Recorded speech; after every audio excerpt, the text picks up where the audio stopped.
Sir, हर मर्द का मसला है कि बेगम को खुश कैसे रखें, तो कोई राज ही बता दें खुशगवार अज़दवाजी जिंदगी के कि बेगमात को किस तरीके से खुश रखा जा सकता। 4 गुल बताता हूं आपको प्लीज।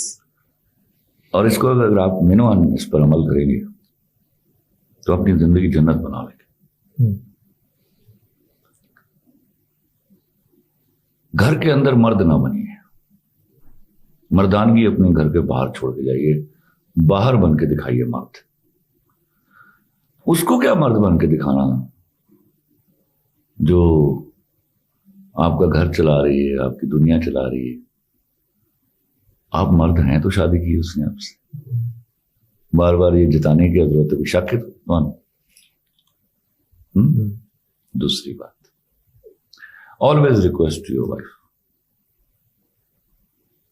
वो 10 दफा ना करे, 11वीं दफा